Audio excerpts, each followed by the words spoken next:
हम जो अभी यहाँ पढ़ रहे हैं, इकोलॉजी का हम इन्वायरमेंट का हम लेक्चर 4 डिस्कस कर रहे हैं।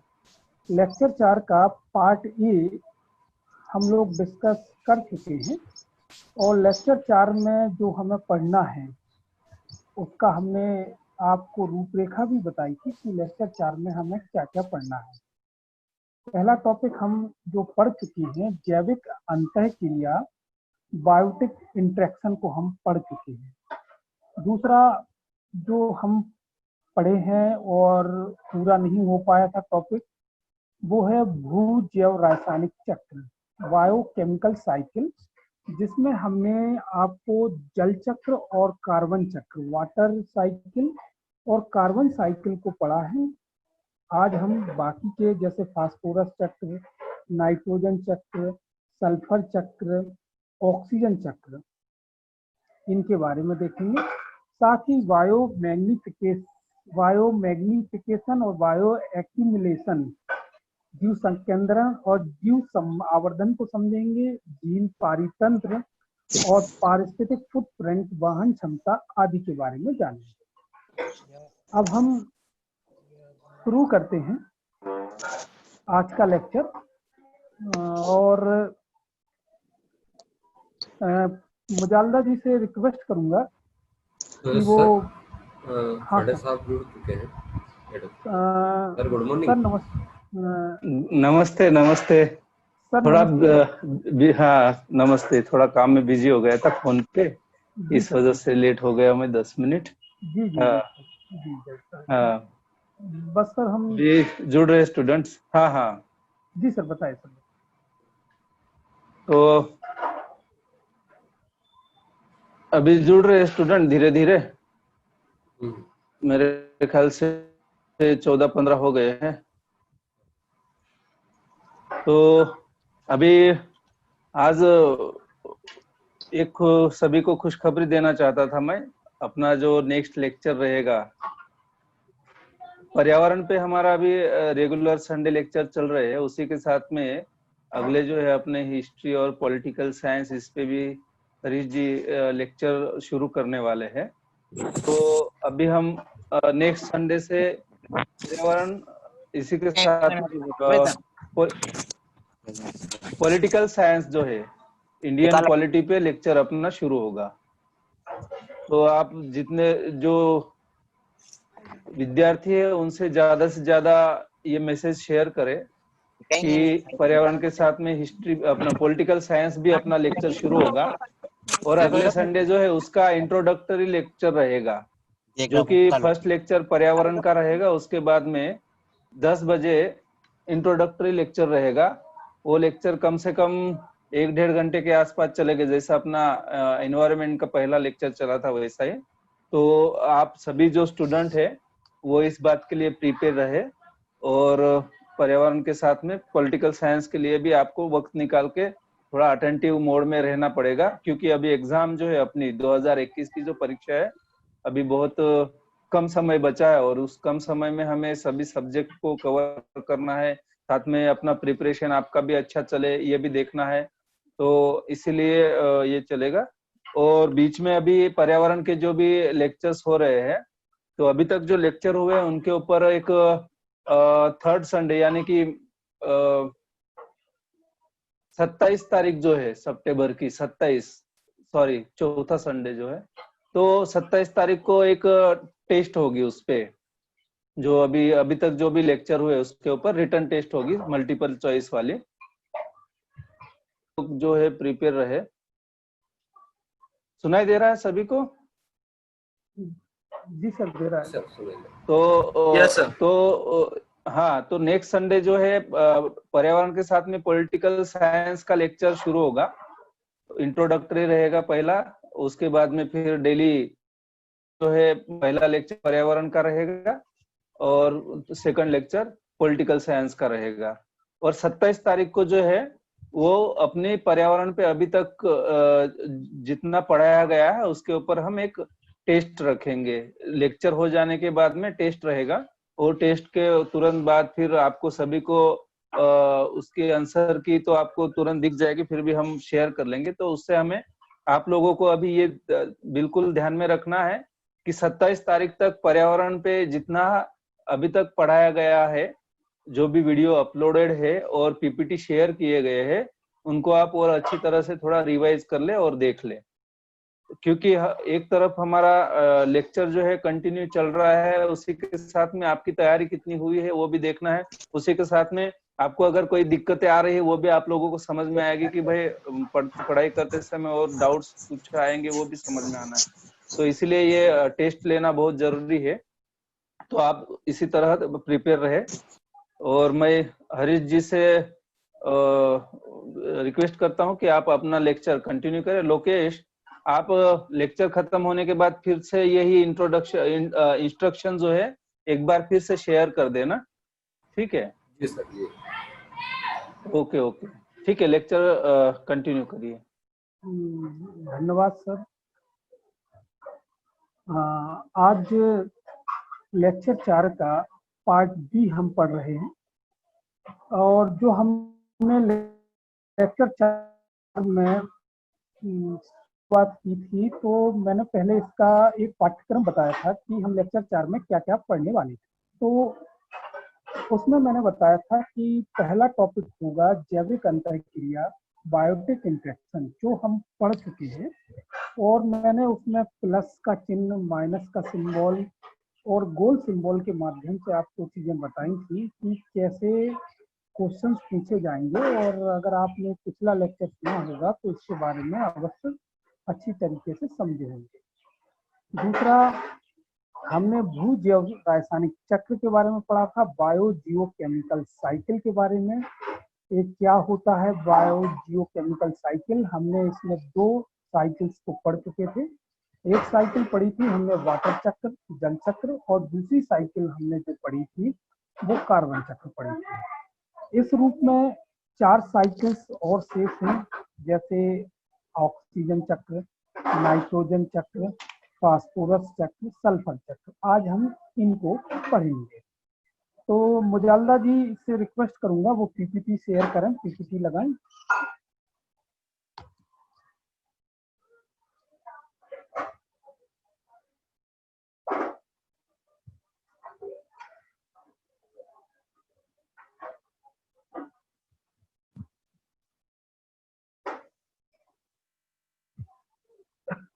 जब तक मुजालदा जी पीपीटी लगा रहे हैं तब तक हम इसको, जब तक पीपीटी आ रही है, मुजालदा जी लगा रहे हैं, तब तक हम ऑक्सीजन चक्र के बारे में डिस्कस करते हैं। ऑक्सीजन चक्र, ऑक्सीजन चक्र, ऑक्सीजन साइकिल, इसको मैं एक चित्र के माध्यम से आपको समझाऊंगा। और इसमें मैंने लिखा कुछ नहीं है, ये सरल है और आप इसको सरलता से समझ भी सकते हैं। देखिए, मैंने एक पेड़ को इंगित किया है, यहाँ पर एक पेड़ का चित्र बनाया है सबसे पहले ऑक्सीजन चक्र में।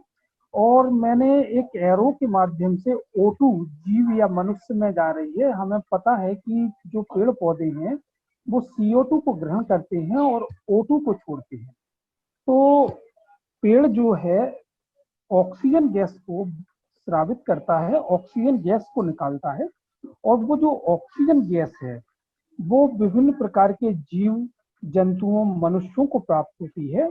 और मनुष्य वही ऑक्सीजन ग्रहण करके कार्बन डाइऑक्साइड को छोड़ता है, और वही कार्बन डाइऑक्साइड वायुमंडल में जाकर पेड़ को प्राप्त होती है। और इस प्रकार से यह चक्र चलता रहता है। देखिए, हरे पौधे या वनस्पति कार्बन डाइऑक्साइड ग्रहण करते हैं, ऑक्सीजन को छोड़ते हैं, वही ऑक्सीजन जीव मनुष्य को प्राप्त होती है। और उसके पश्चात मनुष्य ऑक्सीजन को लेकर कार्बन डाइऑक्साइड को छोड़ता है और यह क्रिया चलती रहती है। इसी को ऑक्सीजन चक्र कहते हैं। यह बहुत सरल है। आप यदि कुछ चीज इसमें अपने नोट्स में ऐड करना चाहें या बनाना चाहें तो आप लिख सकते हैं कि पेड़ पौधों वायुमंडल से कार्बन डाइऑक्साइड लेते हैं और O2 छोड़ते हैं, और यही ऑक्सीजन मनुष्य या जीव जंतुओं को प्राप्त होती है। चलते हैं अगला चक्र पे नाइट्रोजन चक्र, नाइट्रोजन साइकिल। मुजाल्ला जी थोड़ा पीपीटी को ऊपर करें, थोड़ा सा आगे बढ़ाएं। नाइट्रोजन चक्र को हम समझते हैं कि नाइट्रोजन साइकिल क्या है, और यहाँ से अक्सर क्वेश्चंस पूछे जाते हैं और यहाँ से एक क्वेश्चन आना तय है नाइट्रोजन साइकिल को, और हमें नाइट्रोजन साइकिल अच्छी तरह से समझना है। मुझे थोड़ा सा और ऊपर कर दें नाइट्रोजन साइकिल को।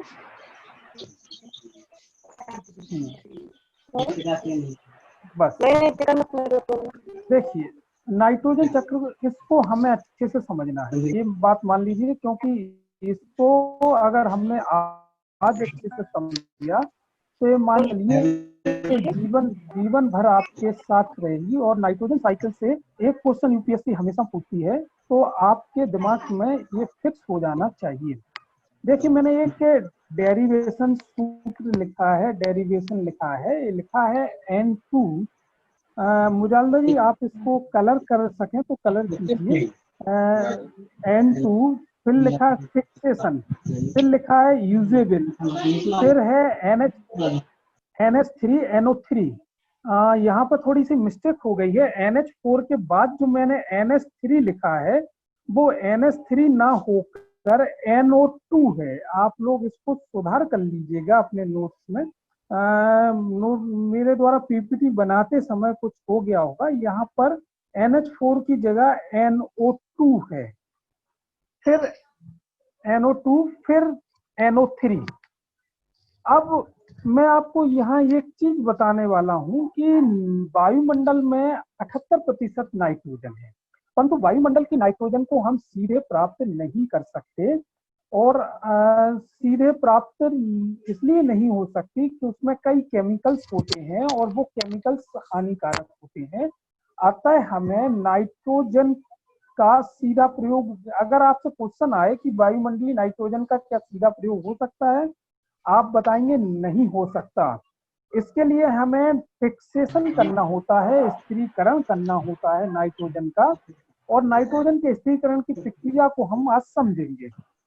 देखिए सीधा प्रयोग नहीं होता तो हमें उसे यूजेबल रूप में बदलना पड़ता है। अब कैसे बदल लेंगे, और जो यूजेबल रूप में बदलेंगे हम नाइट्रोजन का, यह प्रक्रिया नाइट्रोजन फिक्सेशन, नाइट्रोजन स्थिरीकरण कहलाती है। अगर आपसे प्रश्न पूछा जाए कि नाइट्रोजन स्थिरीकरण, नाइट्रोजन फिक्सेशन क्या है, तो आप इसका आंसर दोगे कि जो वायुमंडलीय नाइट्रोजन का हम सीधा प्रयोग नहीं कर सकते हैं, अतः हमें इस नाइट्रोजन का यूजेबल रूप में बदलना होता है, और यही प्रक्रिया नाइट्रोजन फिक्सेशन कहलाती है। ठीक है, मेरे ख्याल से आप ये समझ गए होंगे। अब हम ये देखते हैं कि यूजेबल रूप में हम कैसे, यूजेबल रूप में हम नाइट्रोजन को कैसे बदलेंगे। हाँ, अब कैसे बदलेंगे यूजेबल नाइट्रोजन को, अब देखिए कैसे बदले जाएगा। फिर से वही सूत्र मैंने लिखा है N2 फिक्सेशन यूजेबल NH4। अब यहाँ पे NH3 की जगह आप NO2 कर लें और NO3। अभी थोड़ी देर बाद मैं आपको बताऊंगा NH4 तो आप जानते ही अमोनिया होता है, और NO2 नाइट्राइड होता है, और NO3 नाइट्रेट होता है। आपने केमिस्ट्री में पढ़े होंगे NH4 का अर्थ क्या होता है, एक केमिकल सूत्र है, तो ये भी बताया जाएगा आपको। अब हम देखते हैं कि ये नाइट्रोजन का, वायुमंडलीय नाइट्रोजन का हम प्रयोग कैसे करते हैं।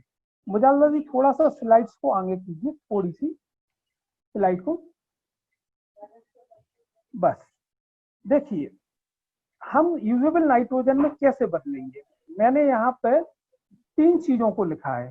पहला है कुछ जीवों द्वारा यूजेबल नाइट्रोजन में बदला जाएगा, और दूसरा है लाइटिंग प्लस थंडरिंग, विद्युत नहीं आप मुजाल्ला जी पहली स्लाइड ही लगाइए जो पहले चल रही है।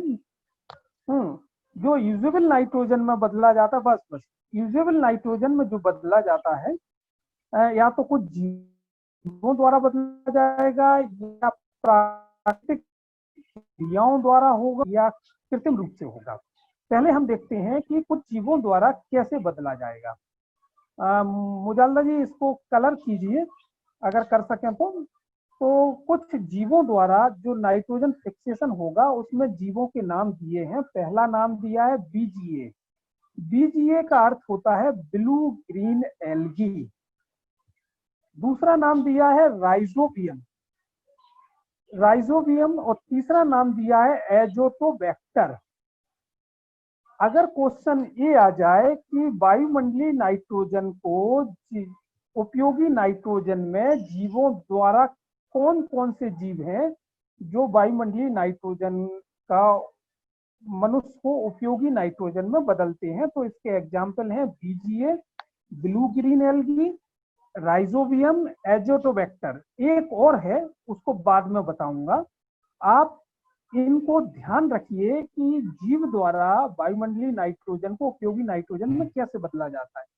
आप बचपन से हमेशा ये पढ़ते आए होंगे, दलहनी पौधों की जड़ों में राइजोबियम पाया जाता है। यह राइजोबियम ही है जो वायुमंडलीय नाइट्रोजन को उसमें नाइट्रेट में प्रक्रिया में बदलता है। अभी सिर्फ आप इतना ध्यान रखें, जो जीव हैं वो बीजीए है, ब्लू ग्रीन एल्गी, राइजोबियम है, एजोटोबैक्टर है। दूसरा मैंने लिखा है लाइटिंग प्लस थंडरिंग। ये दूसरे एरो पे आ जाइए। लाइटिंग और थंडरिंग ये जो होता है विद्युत का चमकना और विद्युत की गर्जना। जब आसमान में बिजली चमकती है, जब आसमान में बहुत बिजली की गर्जना होती है तो वहां से भी जो नाइट्रोजन है वह नाइट्रोजन यूजेबल नाइट्रोजन में परिवर्तित होती है। कैसे होगी हम समझेंगे थोड़ी देर बाद। अब मैंने नीचे एरो बना के लिखा है नेचुरल है। नेचुरल है मतलब यह नेचुरल प्रक्रिया है, प्राकृतिक प्रक्रिया है। ये अपने आप प्रकृति द्वारा हमें वायुमंडलीय नाइट्रोजन प्राप्त होती है जिसका हम यूज कर सकते हैं। अब एक प्रक्रिया मानवीय होती है। अब मानव यदि जो वायुमंडलीय नाइट्रोजन का है वो कैसे उपयोग करेगा, तो मानव इंडस्ट्री में ले जाकर, उद्योगों में ले जाकर यूरिया के रूप में परिवर्तित कर देता है। और जो वायुमंडलीय नाइट्रोजन को यूरिया के रूप में इंडस्ट्री में ले जाकर यूरिया के रूप में परिवर्तित करता है, वह प्रक्रिया मानवीय प्रक्रिया होती है। अब यहाँ देखिए, अगर आपसे क्वेश्चन पूछा जाए कि मानव द्वारा मानवीय नाइट्रोजन का उदाहरण है, तो आप इसका एग्जाम्पल दे देंगे यूरिया। अगर प्राकृतिक नाइट्रोजन का उदाहरण है तो आपके ऑप्शन में बीजीए होगा, ब्लू ग्रीन एल्गी, राइजोबियम होगा, एजोटोबैक्टर होगा। आपको लाइटिंग हो सकता है और थंडरिंग हो सकती है, विद्युत गर्जना हो सकती है।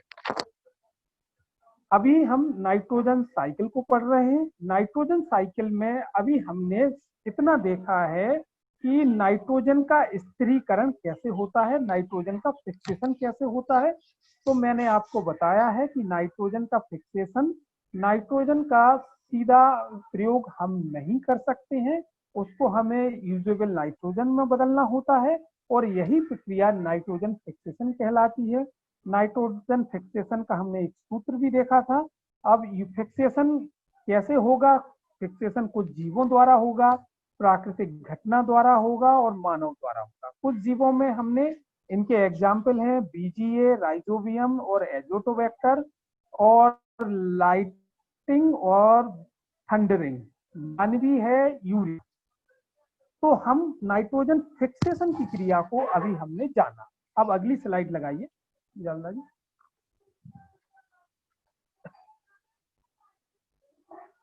नाइट्रोजन चक्र में हमें मुख्य रूप से 4 चीजों का ध्यान रखना आवश्यक है। यदि मैं इसके बाद में चित्र के माध्यम से भी बताऊंगा, समझाऊंगा कि नाइट्रोजन साइकिल कैसे चलती है, परंतु उसको समझने के लिए हमें नाइट्रोजन चक्र में 4 बातों का ध्यान रखना है। पहला है नाइट्रोजन फिक्सेशन, जिसको हम पढ़ लिया है अभी अभी। और मैंने यहाँ पे 3 चीजों का उल्लेख और किया है, 3 क्रियाओं का। पहली क्रिया है अमोनियाकरण, एमोनिफिकेशन, इसका हिंदी में आपको कुछ भी दिया रह सकता है, परंतु आपको इसके इंग्लिश टर्म पर ध्यान रखना है। इंग्लिश आपको ये होना चाहिए कि एमोनिफिकेशन क्या है। दूसरा मैंने आपको समझा है नाइट्रीकरण, नाइट्रिफिकेशन, और तीसरा मैंने आपको बताया है विनाइट्रीकरण, डीनाइट्रिफिकेशन। अभी आपने देखा होगा मैंने आपको एक सूत्र बताया था कि N2 फिर यूजेबल फिर NH4, MNH4 मतलब अमोनिया होता है, और फिर NO2 मतलब होता है नाइट्रेट, और NO3 होता है नाइट्रेट होता है। अभी हम उस पे आते हैं। सबसे पहले हम वो जो प्रक्रिया है एमोनिफिकेशन, अमोनीकरण की क्रिया को समझते हैं। अमोनीकरण की क्रिया में मैंने कुछ चीजें लिखी हैं, जैसे कि वायुमंडलीय, में पढ़ देता हूं। वायुमंडलीय नाइट्रोजन का ऑक्सीजन की अनुपस्थिति में अमोनिया में परिवर्तित होना अमोनीकरण या एमोनिफिकेशन कहलाता है। फिर से मैं इस चीज को हम समझते हैं। वायुमंडलीय नाइट्रोजन का ऑक्सीजन की अनुपस्थिति में अमोनिया में परिवर्तित होना एमोनिफिकेशन कहलाता है। अगर क्वेश्चन क्या पूछा ही जाएगा, एमोनिफिकेशन है, उसमें ये लिखा होगा वायुमंडलीय नाइट्रोजन का ऑक्सीजन की अनुपस्थिति में अमोनिया में परिवर्तित होना, तो आप बिल्कुल इसको टिक कर दीजिएगा। आप अपने दिमाग में रटे नहीं, समझें इस क्रिया को कि एमोनिफिकेशन होता है जो वायुमंडलीय नाइट्रोजन है वो ऑक्सीजन की अनुपस्थिति में जब अमोनिया में परिवर्तित हो जाती है उसको अमोनीकरण या एमोनिफिकेशन कहते हैं। ठीक है, अब मुझे लगता है आप लोग इसको समझ गए होंगे। दूसरा है नाइट्रीकरण, नाइट्रिफिकेशन। यहाँ भी मैं आपको बता रहा हूं कि हिंदी में नाइट्रीकरण के अलावा कुछ और भी लिखा हो सकता है, पर इंग्लिश में आपको नाइट्रिफिकेशन ही दिया रहेगा, इसलिए आप नाइट्रिफिकेशन को अच्छी तरह से दिमाग में बसा लें कि नाइट्रिफिकेशन ही हमें समझना है, ना कि नाइट्रीकरण। अब देखिए, जो वायुमंडलीय नाइट्रोजन अमोनिफिकेशन से हमें अमोनिया प्राप्त होता है, अब अमोनिया का नाइट्रेट में परिवर्तन नाइट्रिफिकेशन कहलाता है। सिंपल सी बात है, अगर अमोनिया का नाइट्रेट में परिवर्तन हो रहा है तो यह क्रिया नाइट्रिफिकेशन कहलाती है। आप ध्यान रखें, पहली चीज ये ध्यान रखें कि वायुमंडलीय नाइट्रोजन का ऑक्सीजन की अनुपस्थिति में अमोनिया में परिवर्तित होना अमोनीकरण कहलाता है, एमोनिफिकेशन कहलाता है। जब वही अमोनिया नाइट्रेट में परिवर्तित होती है तो इसको कहते हैं नाइट्रिफिकेशन। अब कैसे होती है परिवर्तित, मैं इसको पढ़ देता हूं और हम अभी उसको और अच्छे से चित्र के माध्यम से समझेंगे। पहले आप यहाँ समझिए। प्रारंभ में नाइट्रोमोनास जीवाणु द्वारा अमोनिया का नाइट्रेट NO2 में परिवर्तन होता है। पहले क्या होता है कि जब अमोनिया का नाइट्रेट में परिवर्तन नाइट्रिफिकेशन होता है, पर एक क्रिया होती है, एक जीवाणु होता है नाइट्रोमोनास। यहाँ आप ध्यान रखें, ये भी आपसे पूछा जा सकता है जीवाणु के बारे में। तो नाइट्रोमोनास जीवाणु द्वारा अमोनिया का नाइट्रेट में परिवर्तन होता है। उसके बाद नाइट्रोवेक्टर एक जीवाणु होता है जो कि उसको नाइट्रेट NO3 में परिवर्तित बदल दिया जाता है। थोड़ा सा स्लाइड्स को ऊपर कीजिए मुजालदा जी। देखिए, अब आप इसको समझिए। NH4 लिखा है मैंने, NH4 का अर्थ है अमोनिया। अमोनिया कहां से आया? अमोनिया आया अमोनिफिकेशन से। जब वायुमंडलीय जो नाइट्रोजन है, जब ऑक्सीजन की अनुपस्थिति में अमोनिया में परिवर्तित होने की क्रिया अमोनीकरण यानी NH4 कहा जाता है। अमोनिया को जो केमिकल सूत्र है उसको NH4 बोलते हैं। NH4 के बाद एक बैक्टीरिया होता है नाइट्रोमोनास। इस बैक्टीरिया की उपस्थिति में अमोनिया परिवर्तित होता है नाइट्राइड में। नाइट्राइड NITRITE नाइट्राइड में परिवर्तित होता है। ये भी क्वेश्चन आपसे पूछा जाता है कि NH4 अमोनिया नाइट्राइड में परिवर्तन में कौन सा बैक्टीरिया अपनी भूमिका निभाता है, तो आप उसका आंसर देंगे नाइट्रोसोमोनास। अब जैसे ही नाइट्रेट में परिवर्तित हुआ, NO2- में परिवर्तन हुआ, तो एक बैक्टीरिया और भूमिका निभाता है, उसको कहते हैं नाइट्रोबैक्टर। नाइट्रोबैक्टर जो बैक्टीरिया है इस नाइट्राइड को नाइट्रेट में बदल देता है। NITRAD इसका केमिकल सूत्र है, NO3- में बदल देता है। आप अभी यहाँ इसको समझ लें, जब इस पीपीटी को फिर से आप एक बार घर पर रिवाइज करेंगे आपको पूरी तरह से समझ में आएगा। आप यहाँ समझे कि कौन सा बैक्टीरिया किस में परिवर्तन हो रहा है, और यहीं से क्वेश्चन यूपीएससी उठाता है।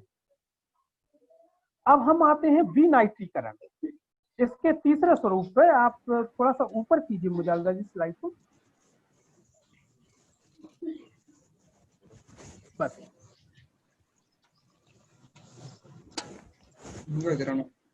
विनाइट्रीकरण, इसको इंग्लिश में डीनाइट्रिफिकेशन बोलते हैं, और इंग्लिश ही ध्यान रखना, हिंदी ध्यान मत रखना। जो विनाइट्रीकरण है, नाइट्रीकरण के ठीक विपरीत क्रिया है। मैंने इसमें लिखा है विनाइट्रीकरण नाइट्रीकरण के ठीक विपरीत क्रिया है। अपन ने अभी नाइट्रीकरण की क्रिया को समझा था, और विनाइट्रीकरण इसके ठीक विपरीत क्रिया है। अब मैंने एरो के माध्यम से समझाया है।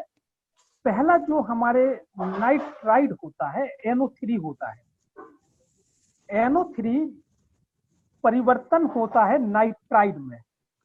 नाइट्राइड में मतलब NO2 में परिवर्तन होता है, और नाइट्राइड फिर परिवर्तित होती है नाइट्रिक ऑक्साइड में, NO में परिवर्तित होती है नाइट्रिक ऑक्साइड में। और नाइट्रिक ऑक्साइड दो रूपों में परिवर्तन हो जाता है। पहला परिवर्तन होता है नाइट्रस ऑक्साइड में। नाइट्रस ऑक्साइड का जो केमिकल सूत्र है N2O है, और दूसरा बदल जाता है नाइट्रोजन N2 में बदल जाता है। मतलब विनाइट्रीकरण जो हमने जो यूजेबल नाइट्रोजन को बनाया है, उसको फिर से वायुमंडल में नाइट्रोजन में परिवर्तित कर देती है। यह क्रिया होती है। मैं मानता हूं आपको थोड़ा टफ लग रहा होगा, परंतु अभी हम चित्र को देखेंगे फिर आपको समझ में आ जाएगा। अभी हमने अमोनीकरण को पढ़ा। अमोनीकरण में जो क्रिया है, जो वायुमंडलीय नाइट्रोजन है उसका ऑक्सीजन की अनुपस्थिति में अमोनिया में परिवर्तित होना अमोनीकरण, एमोनिफिकेशन कहलाता है। दूसरा हमने नाइट्रीकरण को पढ़ा। नाइट्रीकरण अमोनिया का नाइट्रेट में परिवर्तित होना नाइट्रीकरण कहलाता है। हमने उस प्रोसेस को देखा, कैसे कैसे N2 का परिवर्तन हो रहा है। फिर हमने विनाइट्रीकरण को देखा, डीनाइट्रिफिकेशन। यह नाइट्रीकरण के ठीक विपरीत क्रिया है, हम इसको समझे। अब हम अगली स्लाइड देखते हैं। जो नाइट्रोजन साइकिल का एक चक्र है वो कैसे संपादित हो रही है उसको देखते हैं। बस थोड़ा सा नीचे, बस देखिए यहां पर हम कई चीजों को देखेंगे चित्र के माध्यम से, और कई चीजों को जो हमने पढ़ लिया है उसको भी समझने की कोशिश करेंगे। देखिए सबसे पहले मैंने वायुमंडलीय N2 लिखा है, इसका अर्थ है वायुमंडल की नाइट्रोजन। जो वायुमंडल में नाइट्रोजन पाई जाती है वो वायुमंडलीय नाइट्रोजन है, वायुमंडल की नाइट्रोजन। अब मैंने एरो बना के लिखा है नाइट्रोजन फिक्सेशन। ये नाइट्रोजन फिक्सेशन किया, और नाइट्रोजन फिक्सेशन में जो बैक्टीरिया भाग ले रहे हैं मैंने उनको भी यहाँ पर दर्शाया है। पहला बैक्टीरिया है BGA। BGA का अर्थ है ब्लू ग्रीन एल्गी। दूसरा बैक्टीरिया है राइजोबियम, तीसरा है इसमें एजोटोबैक्टर और चौथा है क्लोस्ट्रोडियम। मैंने आपको वहां जब नाइट्रोजन फिक्सेशन पढ़ा रहा था तो मैंने कहा था कि 4 बैक्टीरिया इसमें भाग लेते हैं, यहाँ चारों के नाम है, वहां मैंने 3 का नाम लिखा था, यहाँ चारों के नाम लिखे हैं। क्लोस्ट्रोडियम, जब नाइट्रोजन फिक्सेशन हो जाता है तो वायुमंडलीय नाइट्रोजन बदल जाती है अमोनिया में। अमोनिया मतलब NH4। अब इसका अर्थ क्या हुआ? इसका अर्थ ये हुआ कि यहाँ पे एमोनिफिकेशन हो गया। एमोनिफिकेशन हुआ नाइट्रोजन फिक्सेशन के माध्यम से।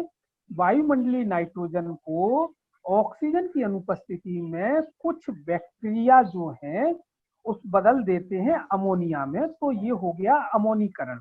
यहाँ तक आप समझ गए? अमोनीकरण, वायुमंडलीय नाइट्रोजन का अमोनिया में परिवर्तित होना, NH4 यानी अमोनिया। ठीक है, अब ये अमोनिया, कुछ अमोनिया चली जाती है प्लांट में। आप चित्र के माध्यम से बताएं, कुछ अमोनिया जाएगी प्लांट में, मैंने लिखा है, और प्लांट से कुछ अमोनिया चली जाती है एनिमल में, मैंने उसको भी दर्शाया है। प्लांट के बाद कुछ अमोनिया चली जाएगी जानवर में, एनिमल में चली जाएगी। उसको मुजाल्ला जी इंडिकेट कीजिए। एनिमल बिल्कुल पैरेलल है, प्लांट के पैरेलल है, एनिमल में चली जाएगी। चलिए अब आ जाइए NH4 पर, अमोनिया पर। NH4 पे आ जाइए। NH4 का फिर अब नाइट्रिफिकेशन करना है, नाइट्रीकरण करना है, मतलब नाइट्रीकरण की क्रिया कैसे होगी? तो जो अमोनिया होता है, अमोनिया में एक बैक्टीरिया है, बैक्टीरिया का नाम है नाइट्रोसोमोनास। मैंने लिखा है नाइट्रोसोमोनास के माध्यम से अमोनिया का परिवर्तन नाइट्रेट में होता है, नाइट्राइड में होता है। नाइट्राइड की स्पेलिंग लिखी है NITRITE। इसका केमिकल सूत्र है NO2-। यहाँ देखिए, हम यहाँ पढ़ रहे हैं कि अमोनिया का नाइट्रिफिकेशन, तो सबसे पहले नाइट्रोसोमोनास उसको बदल देता है नाइट्राइड में, और नाइट्राइड के बाद नाइट्रोबैक्टर, एक जीवाणु और आता है, उसका नाम नाइट्रोबैक्टर है। नाइट्रोबैक्टर उसको परिवर्तित करता है नाइट्रेट में, NO3- में, नाइट्रेट में परिवर्तित कर देता है। तो यह क्रिया नाइट्रिफिकेशन कहलाती है। मैंने बगल में लिखा भी है, यह नाइट्रिफिकेशन जो मैंने लिखा है, इस क्रिया का नाम, इस क्रिया को नाइट्रिफिकेशन कहते हैं, इस क्रिया को नाइट्रिफिकेशन कहते हैं। अब इस सूत्र के माध्यम से आप अमोनिफिकेशन समझ गए, आप नाइट्रोजन फिक्सेशन समझ गए, और आप नाइट्रिफिकेशन समझ गए, जो हम पहले पढ़ चुके हैं। अब हम उसको अप्लाई कर रहे हैं। ठीक है, ये तो होगा नाइट्रिफिकेशन। अब देखिए, जो प्लांट है, प्लांट और एनिमल, जब इनकी मृत्यु हो जाती है, जब इन दोनों, मान लीजिए किसी प्लांट की मृत्यु हो जाए या किसी एनिमल की मृत्यु हो जाए, तो डेथ के बाद यह फिर से अमोनिया में परिवर्तित हो जाती है। उनके शरीर में जो भी नाइट्रेट होती है वो पुनः अमोनिया में बदल जाती है। मैंने इसको चित्र के माध्यम से भी दर्शाया है। प्लांट और एनिमल की जब डेथ होगी तो फिर वो NH4 में परिवर्तित हो जाएगी। NH4 में, पर नीचे मैंने चित्र के माध्यम से NH4 बताया है, अमोनिया में परिवर्तित हो जाएगी। अथवा मृत्यु ना भी हो तो जो जानवर होते हैं उनका मलमूत्र जो विसर्जित करते हैं, उस मलमूत्र में भी अमोनिया पाया जाता है, उस मलमूत्र में भी अमोनिया 2 मिनट आ जा बस पाया जाता है। अब यही जो अमोनिया है, अब हमने आपको बताया था, अब विनाइट्रीकरण की क्रिया कैसे होगी, डीनाइट्रिफिकेशन की क्रिया कैसे होगी। यही अमोनिया परिवर्तित हो जाएगी NO2 नाइट्रेट और नाइट्राइड में। फिर से मैंने चित्र के माध्यम से आपको फिर से ले गया हूं। यह नाइट्राइड और नाइट्रेट में परिवर्तित होगी, और यह जो नाइट्राइड नाइट्रेट में परिवर्तन होने की क्रिया है उसको डीनाइट्रिफिकेशन कहते हैं। मैंने आगे जाके लिखा भी है, इस क्रिया को डीनाइट्रिफिकेशन कहा जाता है। एरो के माध्यम से मुजाल्ला जी बताने का कष्ट करें। हाँ, यही क्रिया डीनाइट्रिफिकेशन कहलाती है।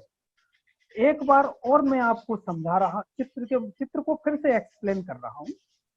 सबसे पहले वायुमंडलीय नाइट्रोजन होती है। वायुमंडलीय नाइट्रोजन नाइट्रोफिकेशन के माध्यम से, यानी नाइट्रोजन स्थिरीकरण के माध्यम से अमोनिया में परिवर्तित होती है। यह ऑक्सीजन की अनुपस्थिति में होती है। इस क्रिया को अमोनिफिकेशन कहते हैं। इस क्रिया में नाइट्रोफिकेशन में जो जीवाणु भाग लेते हैं उसका नाम है BGA, blue green algae, rhizobium, azotobacter और क्लोस्ट्रिडियम। ये अमोनिया में परिवर्तित हो जाती है। यही अमोनिया प्लांट में जाती है, यही अमोनिया एनिमल में जाती है। ठीक है, अब वो अमोनिया का नाइट्रिफिकेशन कैसे होता है वो मैंने आपको, एक जीवाणु है नाइट्रोसोमोनास, तो वह बदल देता है नाइट्राइड में, और फिर नाइट्राइड को नाइट्रोबैक्टर बदल देता है नाइट्राइड में, NO3 में, और यही नाइट्राइड प्लांट में भी जा रहा है। मैंने चित्र के माध्यम से बताया है। उधर NH4 अमोनिया भी जा रहा है और नाइट्राइड भी जा रहा है, नीचे एरो के माध्यम से समझाया है। और फिर प्लांट से एनिमल में भी जा रहा है। एनिमल प्लांट की मृत्यु हो जाती है तो NH4 होता है। एनिमल के मलमूत्र में भी अमोनिया होता है। फिर यही अमोनिया परिवर्तित डीनाइट्रिफिकेशन की क्रिया द्वारा NO3 और NH2 के माध्यम से परिवर्तित हो जाता है। यह पूरी प्रक्रिया नाइट्रोजन साइकिल कहलाती है। अब यहाँ पे एक चीज मैं आपको स्पष्ट समझाऊं। पहली चीज कि आप किसी भी किताब को पढ़ लें, पर्यावरण की कोई भी किताब, मुझे आज तक ऐसा सरलीकरण किसी भी किताब में नहीं दिया गया है। नाइट्रोजन साइकिल एक जटिल प्रक्रिया है। किताब में पढ़ेंगे, आपको समझ में आ जाए अच्छी बात है, नहीं समझ में आए अच्छी बात है, परंतु जब आप 4 चीजों को समझ लेंगे। पहली चीज नाइट्रोजन फिक्सेशन, जो मैंने आपको सूत्र के माध्यम से सबसे पहले समझाया। दूसरी चीज अमोनीकरण यानी एमोनिफिकेशन। तीसरी चीज नाइट्रिफिकेशन। चौथी चीज डीनाइट्रिफिकेशन। चारों को मैंने अलग अलग भी समझाया है और इस चित्र के माध्यम से भी समझाया है। अगर आप ये 4 चीजों का चिंतन मनन करेंगे तो आप ये मान के चलिए कि यह जो जटिल प्रोसेस है आप बिल्कुल इजी हो जाएंगी और आपसे सवाल 100% बनेंगे। और जो मैंने चित्र के माध्यम से आपको समझाया है, आप जहां जहां एरो लगाए हैं उसका एक बार अच्छे से मनन कीजिएगा, क्योंकि कहीं क्वेश्चन, जैसे मैंने इसमें कुछ लिखवाया नहीं है, लिख नहीं रहा कि ऐसे ऐसे प्रोसेस है। ये चित्र में जहां एरो लगे हैं, जो जहां जा रहा है उसका ध्यान रखिएगा, क्योंकि यूपीएससी में क्वेश्चन आ जाएंगे। अब क्वेश्चन इस चित्र में जैसे एक एरो मैंने बनाया है, जो नाइट्रेट है NO3 प्लांट में जा रही है, ये बताया है। कभी एक बार यूपीएससी में क्वेश्चन आ चुका है कि नाइट्रिफिकेशन की नाइट्रेट NO3 क्या प्लांट में जाती है अथवा नहीं। अब मैंने यहाँ कुछ लिखा नहीं है, चित्र के माध्यम से प्रदर्शित किया है। तो जहां जहां एरो लगे हैं, ये चित्र बहुत इंपॉर्टेंट है और मुझे उम्मीद है आपने इसको समझा होगा। मुजाल्दा जी, अब स्लाइड को आगे बढ़ाइए। अब दूसरा चक्र लिए,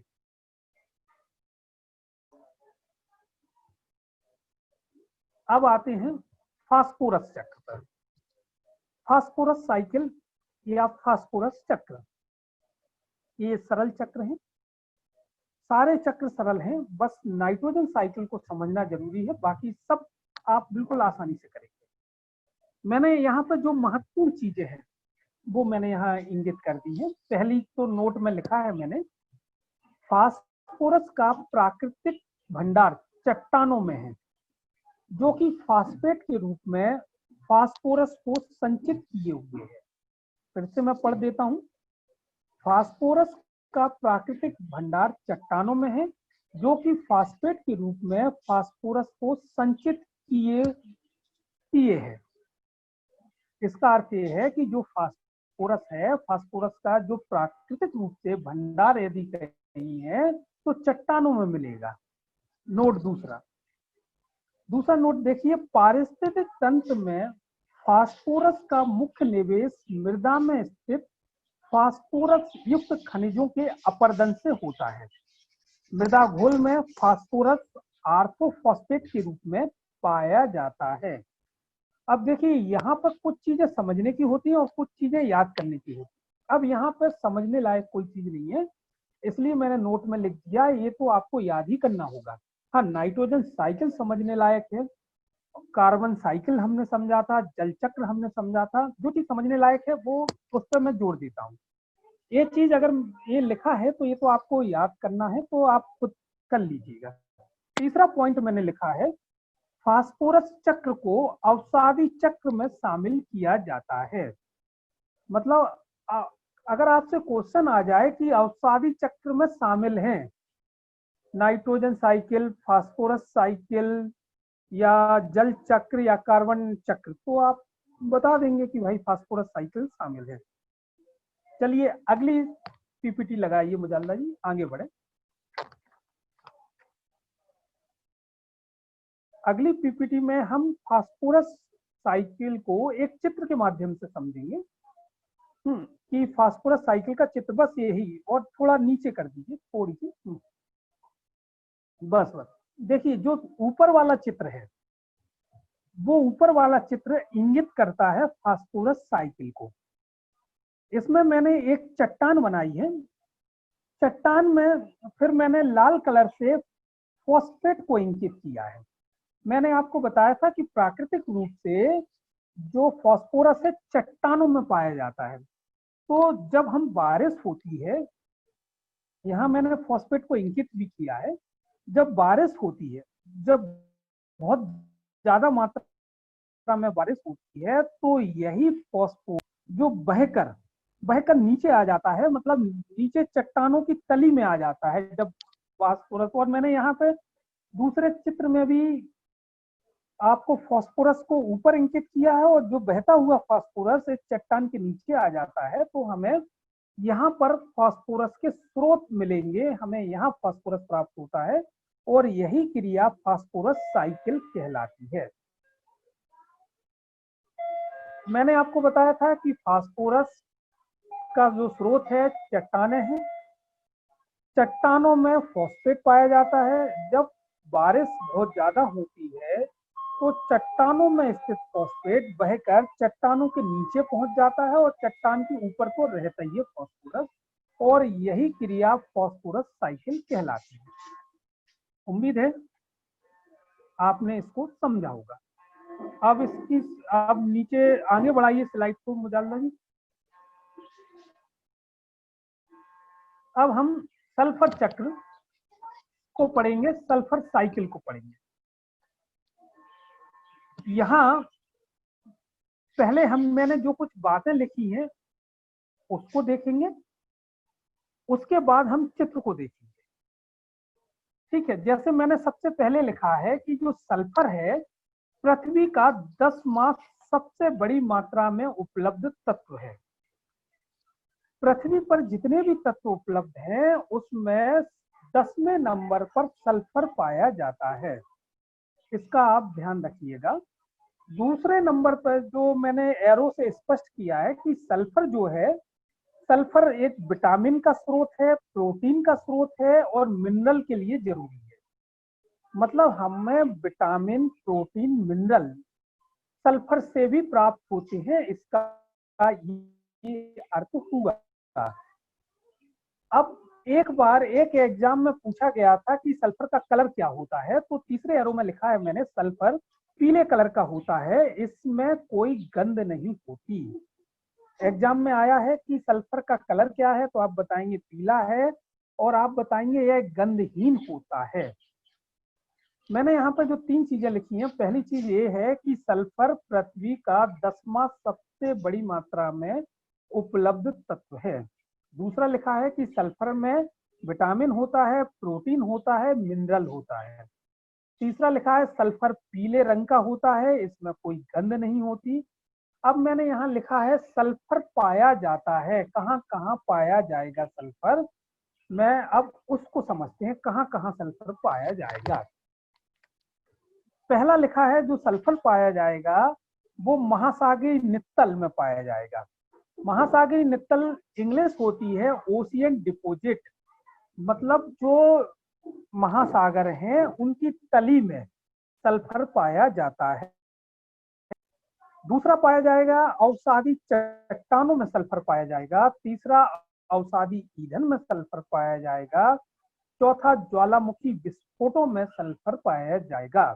अगर आपसे क्वेश्चन ये आ जाए कि सल्फर पाया जाता है तो आप इन 4 उदाहरणों को दे सकते हैं कि इन चारों में हमें सल्फर प्राप्त होता है।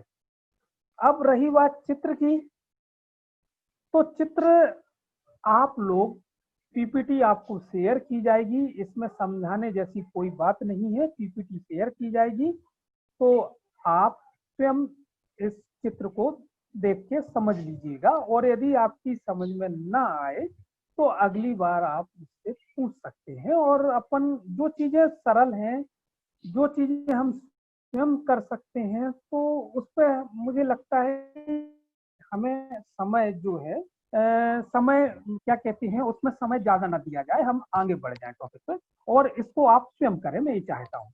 जो इम्पोर्टेंट था मैंने उसको लिखा दिया है। चलिए मुजालदा जी अगली स्लाइड लगाइए।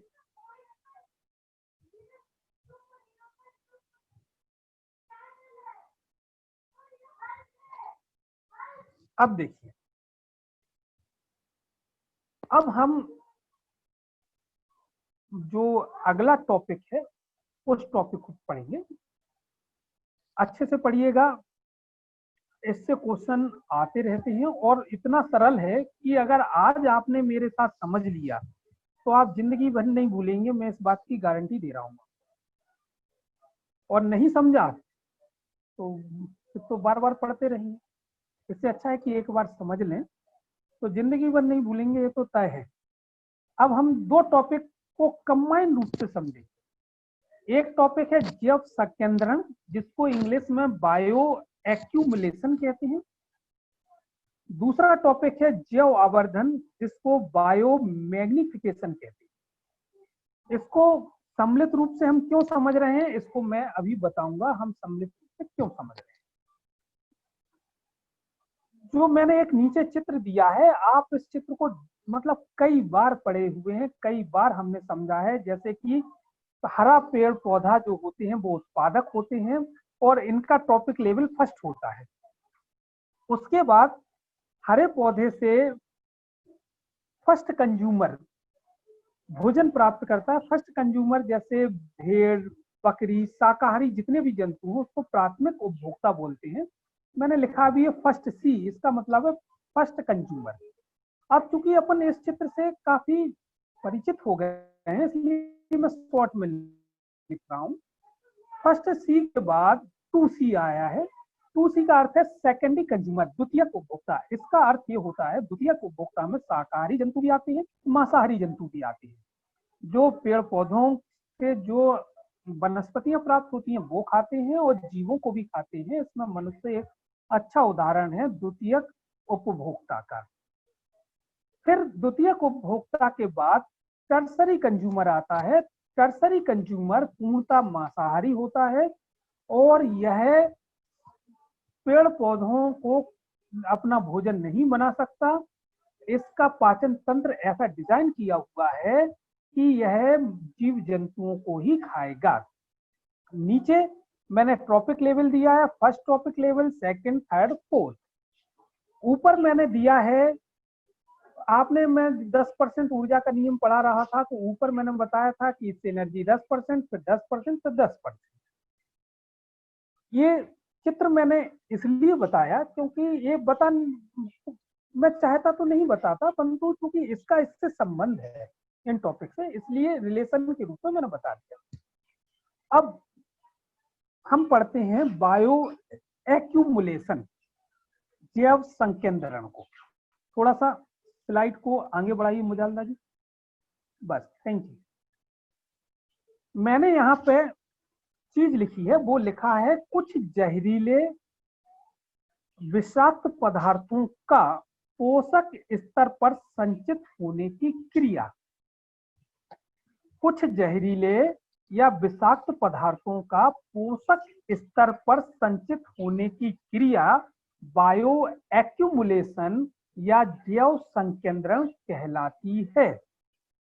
इसको और सरल भाषा में हम समझ लें, ऐसे विषाक्त पदार्थ जिसका हमारा शरीर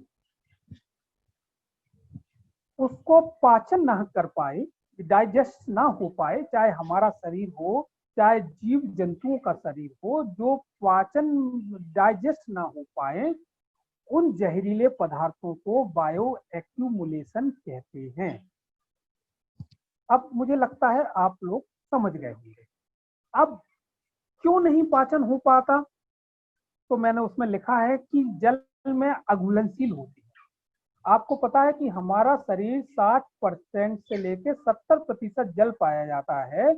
यदि हम जीव जंतु या मनुष्य को विषाक्त पदार्थ को खा ले तो वो जल में घुल नहीं पाते, इसके कारण वो हम मौत का कारण बनते हैं। जो भी रहा हो, यहाँ हम ये नहीं लिख रहे कि हमारी मौत के कारण, हम ये लिख रहे हैं कि ये प्रक्रिया क्यों होती है, क्योंकि विषाक्त पदार्थ जल में अघुलनशील होते हैं। विषाक्त पदार्थ वसा में घुलनशील होते हैं। फैट में विषाक्त पदार्थ मिल जाते, हमारे शरीर में जो फैट होता है उसमें घुल जाते हैं, तो पूरा का पूरा सिस्टम हमारा जहरीला हो जाता है। हमारा क्या, जीव जंतुओं का सिस्टम जहरीला हो जाता है। तीसरा लिखा है जैविक रूप से सक्रिय। ये बायोलॉजिकल रूप से जब हम इन विषाक्त पदार्थों को लेते हैं तो पूरे शरीर में ये अपनी क्रिया को दर्शाते हैं। और चौथा लिखा है जीवन काल लंबा। यदि हमने कोई ऐसा जहर खाया है या जीव जंतुओं ने खाया है जिससे हमारी मौत नहीं हो रही, परंतु ये कई समय तक हमारे शरीर के अंदर रहेगा ही।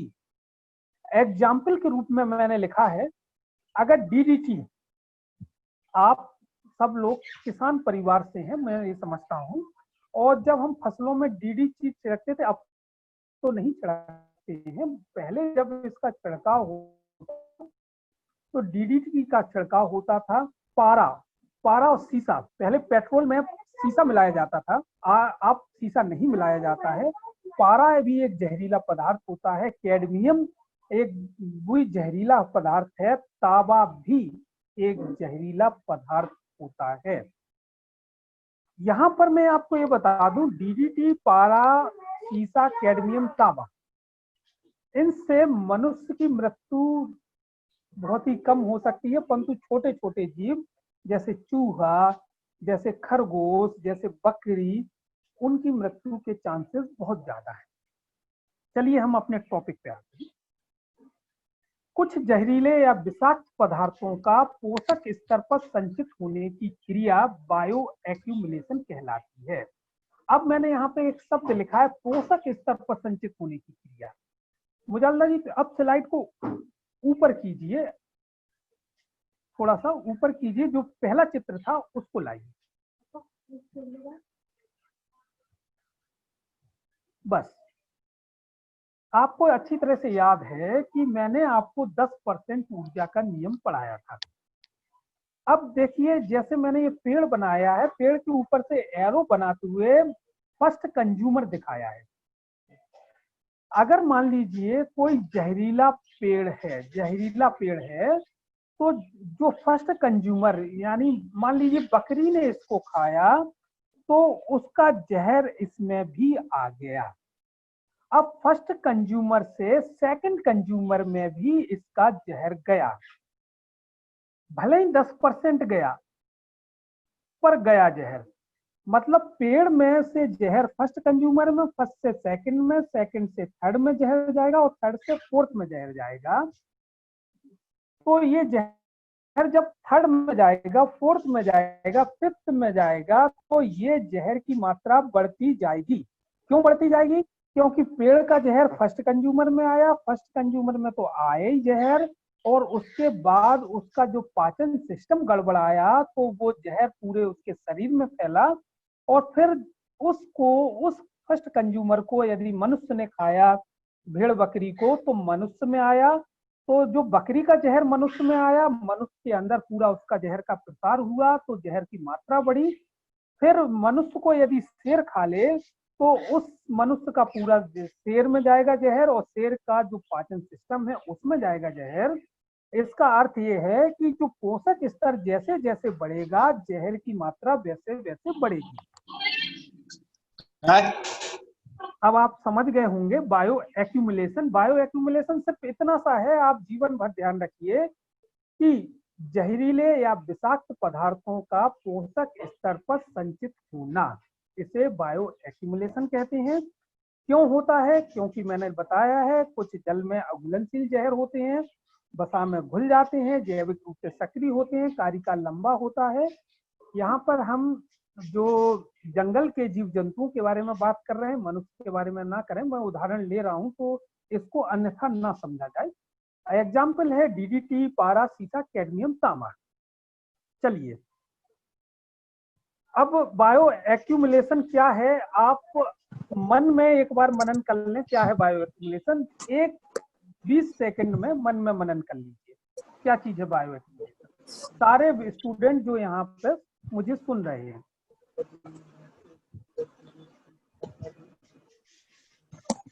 चलिए, मुझे लगता है सबने कर लिया होगा। अगली पीपीटी देखिए, जो चीज मैंने समझाई कि मात्रा कैसे बढ़ रही है वो मैं यहां भी आपको बता रहा हूं। देखिए, 3 मैंने घासें बनाई है। सूर्य के प्रकाश से वो घास अपना भोजन बनाती है। घास एक एक एक, मतलब उत्पादक जो हुआ वो हुआ फर्स्ट ट्रॉपिक लेवल। ठीक है, अगर इस घास पर डीडीटी डाल दिया जाए, ऊपर मैंने डीडीटी बनाया है, अगर इस घास पर डीडीटी का छिड़काव कर दिया जाए तो इस घास को खाएगा खरगोश। मान लीजिए खरगोश ने खाया। अब घास जो है 3 है, 1 2 3, घास 3 है, तो इसका अर्थ क्या हुआ, एक घास पर डीडीटी डली, दूसरी घास खाई, दूसरी डीडीटी, तीसरी घास खाई, तीसरी डीडीटी, तो खरगोश में कुल 3 यूनिट जहर संचित हो गया। जहर संचित हो गया 3 यूनिट। अब ये 3 यूनिट संचित हुआ जहर, और जब खरगोश का जो पाचन सिस्टम फिर इस जहर को खाने के बाद गड़बड़ाएगा, जब पाचन सिस्टम गड़बड़ाएगा, और मान लीजिए इस खरगोश को सांप ने खा लिया है, अगला मैंने सांप बनाया है, तो सांप ने खा लिया, तो 3 यूनिट जो जहर है वो आ गया खरगोश से, और जब सांप का पाचन सिस्टम गड़बड़ाएगा तो कम से कम 3 यूनिट और जहर सांप में पाचन सिस्टम गड़बड़ाने से हो जाएगा, तो जहर की मात्रा जो आ गई 6 यूनिट हो गई। खरगोश में मैंने लिखा है 3 यूनिट, सॉरी सांप में लिखा है 3 यूनिट खरगोश से मिल रही है, 3 यूनिट स्वयं से मिल रही है, तो टोटल 6 यूनिट होगी। अब मान लीजिए इस सांप को बाज ने खा लिया, तो जो 6 यूनिट है वो तो सीधा बाज में चली गई जहर की मात्रा, और बाज का जो पाचन सिस्टम गड़बड़ाएगा तो कम से कम 6 यूनिट और उसमें जहर संचित होगा, तो 12 यूनिट जहर। अब आप देखिए 12 यूनिट। अब आप देखिए प्रथम वो उत्पादक जो घास थी उसमें जहर 3 घासें बनाई है मैंने, प्रत्येक घास में एक एक जहर है। दूसरा जो फर्स्ट कंज्यूमर खरगोश है, खरगोश के नीचे मैंने 3 नंबर लिखा है, उसको गोला किया है मैंने, 3 यूनिट के नीचे 3 लिखा है, मतलब जहर की मात्रा 3 हो गई, 3 यूनिट हो गई। सांप में जहर की मात्रा 6 यूनिट हो गई, और बाज में जहर की मात्रा 12 यूनिट हो गई। इसको मैंने पहले भी समझा चुका हूं, अब आप अच्छी तरह से समझ रहे होंगे। यूपीएससी में क्वेश्चन आता है इससे, ध्यान रखिएगा। अब हम पढ़ते हैं जैव आवर्धन, बायोमैग्निफिकेशन। अभी हम पढ़ रहे थे बायो एक्यूमुलेशन, अब बायो मैग्निफिकेशन। उसकी परिभाषा मैंने लिखी है, इसमें है जैसे जैसे पोषक स्तर बढ़ेगा शरीर में संचित जहर की मात्रा भी बढ़ेगी। मुजालदा जी इसको डार्क कर दीजिए या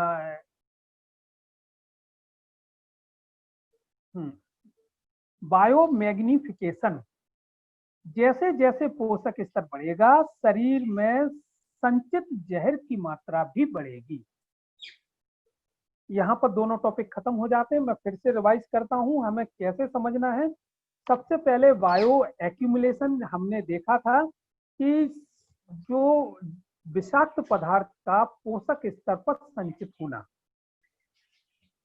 बायो मैग्निफिकेशन में हमने देखा है जैसे जैसे पोषक स्तर बढ़ेगा जीव जो उसमें जहर होगा उसकी मात्रा भी बढ़ेगी।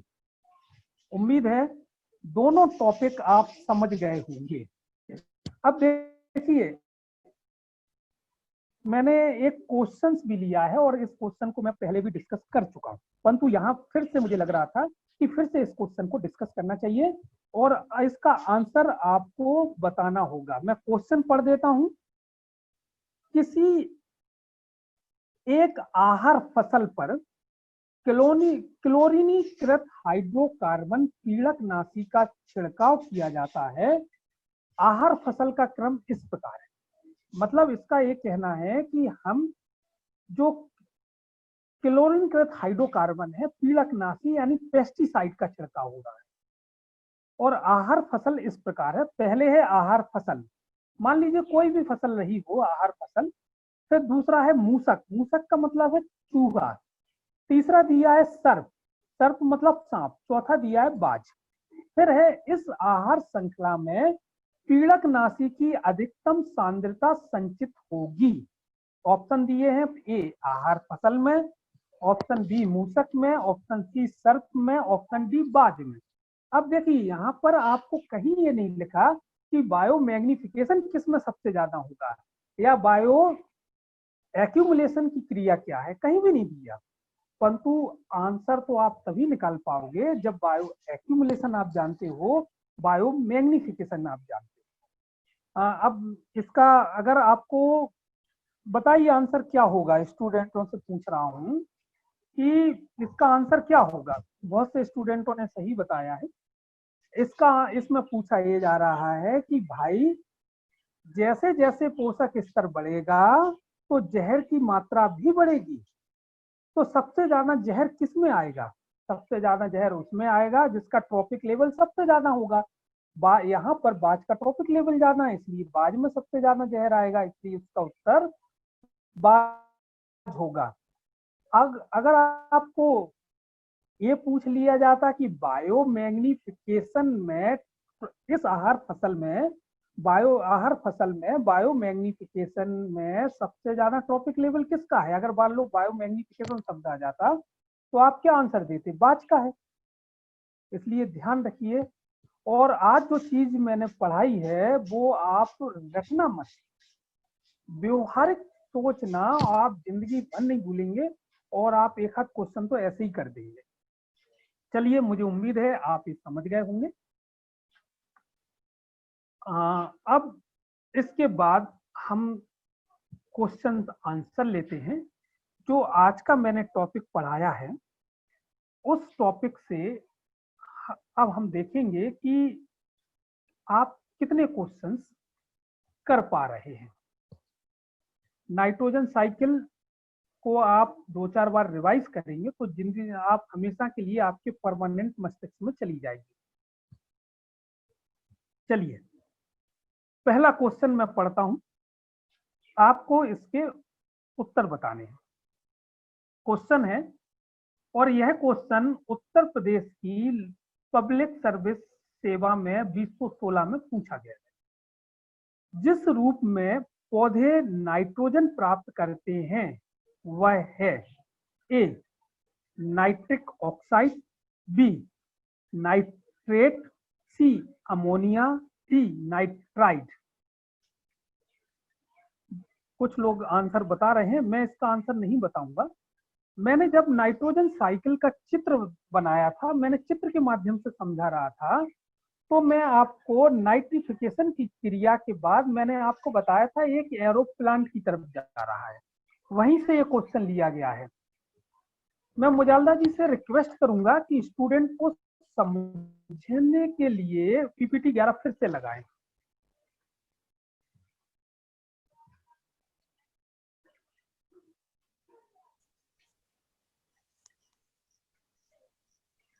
देखिए ये चित्र देखिए, सबसे नीचे जैसे NH4 के नीचे NO2 लिखा है, NO2 के नीचे NO3 लिखा है। मुजाल्ला जी थोड़ा सा कलर कीजिए जरा इनको। ये पूछ रहा है कि पौधे नाइट्रोजन कैसे प्राप्त करते हैं। तो जो प्लांट है, प्लांट देखिए, प्लांट नाइट्रोजन कहां से प्राप्त कर रहा है, कहां से आ रहे हैं, इसका स्रोत कहां से है? हाँ, यहां से प्लांट नाइट्रोजन प्राप्त कर रहा है।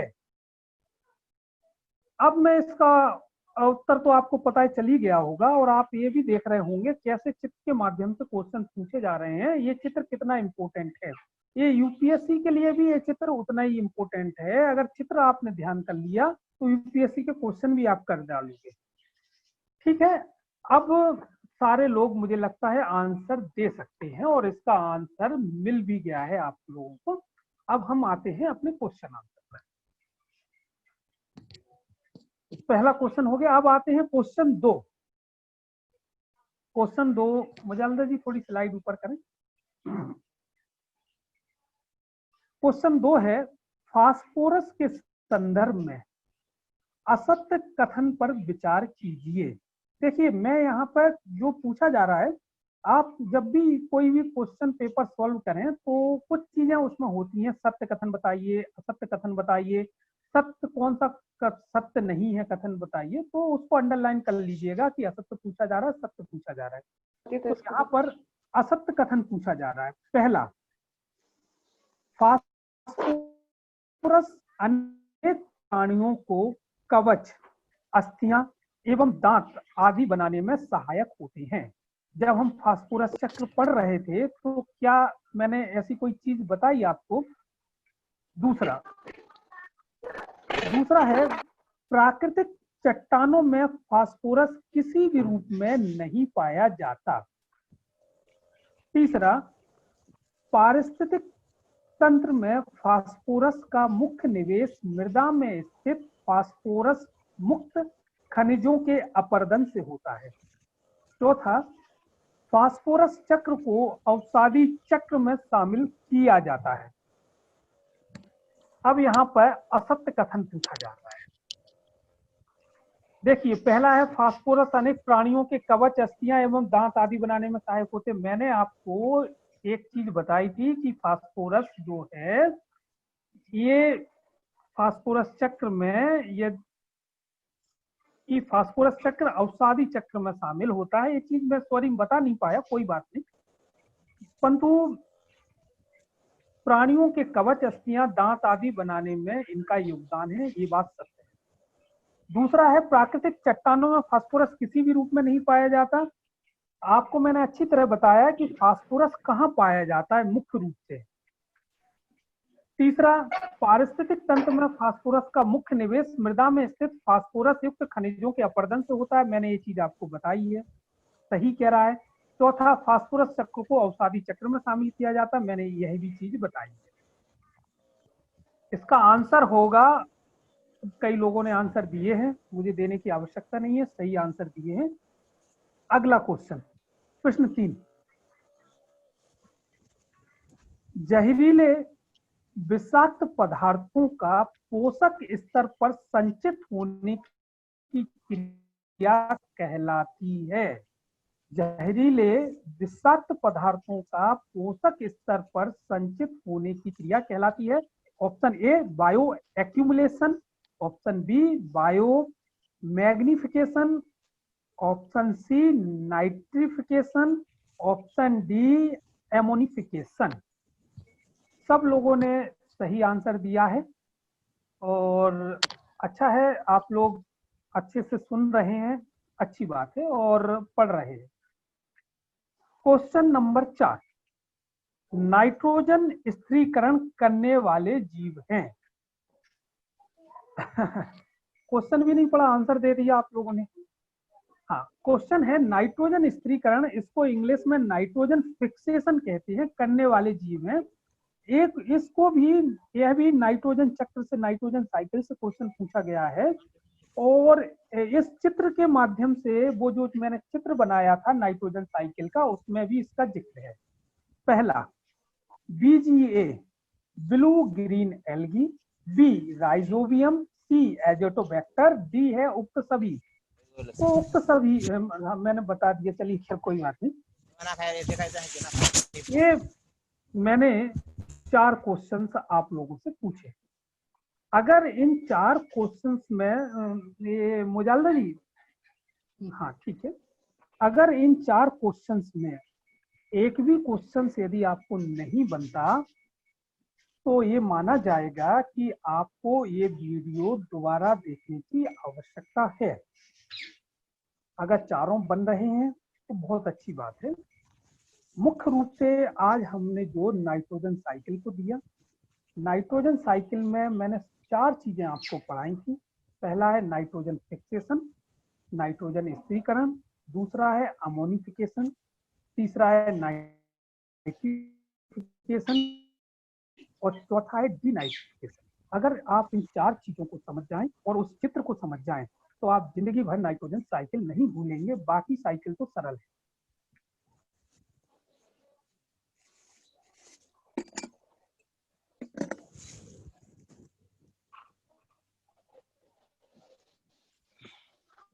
क्या नहीं आएगी।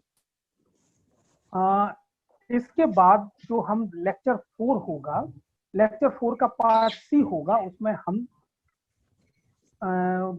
2-3 छोटे छोटे टॉपिक बचे हैं, जैसे झील पारितंत्र बचा है, सुपोषण बचा है, फुट इकोलॉजिकल फुटप्रिंट बचे हैं, इकोलॉजिकल कैरिंग कैपेसिटी बची है, और WWW वर्ल्ड वाइड वेब बचा है। छोटे छोटे टॉपिक हैं, हम इसको करेंगे।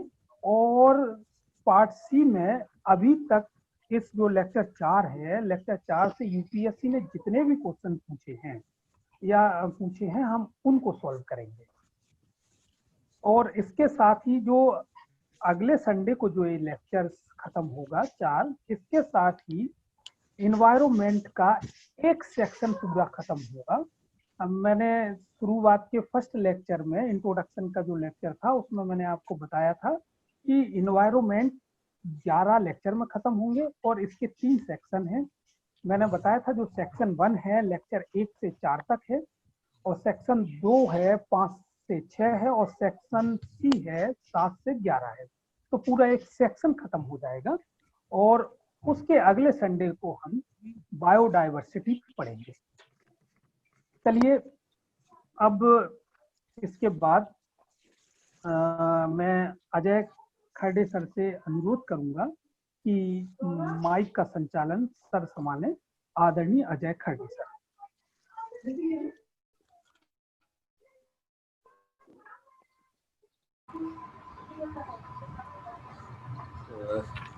अजय खरडे साहब तो अभी उपस्थित नहीं है।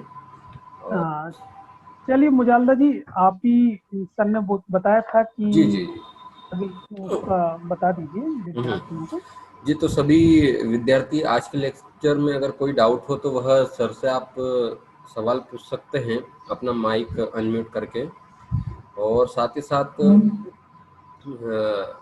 आज अजय खरडे साहब ने खुशखबरी दी है कि अगले संडे से, यानी कि अगले रविवार को, आदरणीय हरीश मौर्य सर का पर्यावरण का लेक्चर चलेगा। उसके साथ ही कंटिन्यू जब हरीश मौर्य सर का लेक्चर खत्म हो जाएगा, उसके बाद हिस्ट्री और पॉलिटी पर भी लेक्चर अगले संडे से स्टार्ट हो जाएगा। तो आप सभी से निवेदन है कि जो लिंक आपके पास आती है संडे को इस लेक्चर में ज्वाइन होने के लिए, वह अपने साथियों दोस्तों के साथ भी शेयर कर दीजिएगा, ताकि वह भी यह लेक्चर देख पाए और जितना हो सके वह पढ़ सके। आदरणीय हरीश मौर्य सर का कंटिन्यू लेक्चर चल रहा है और वह बढ़िया प्रॉपर तरीके से आप लोगों को डायग्राम के माध्यम से अच्छा समझाने की कोशिश कर रहे हैं और समझा भी रहे हैं। तो आपको अभी इस लेक्चर में कुछ डाउट हो तो वह आप पूछ लीजिए। और साथ ही साथ 27 सितंबर का जो संडे है उसमें आपका टेस्ट रहेगा। अब तक जो पर्यावरण में हरीश मौर्य सर द्वारा जो पढ़ाया गया है तो उसी पर आपका 27 सितंबर को लेक्चर रहेगा। तो आप वो टेस्ट रहेगा, तो टेस्ट के लिए भी आप तैयार रहिए ताकि हम लोग देख पाए कि आप लोग कितना इस पे फोकस कर रहे हैं, ताकि उस हिसाब से उस स्ट्रेटजी के साथ आपको आगे कंटिन्यू पढ़ाया जाए। किसी को कोई डाउट?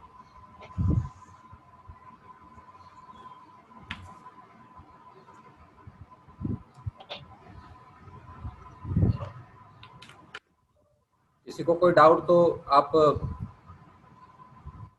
आदरणीय हरीश मौर्य सर से पूछ सकते हैं, सवाल कर सकते हैं।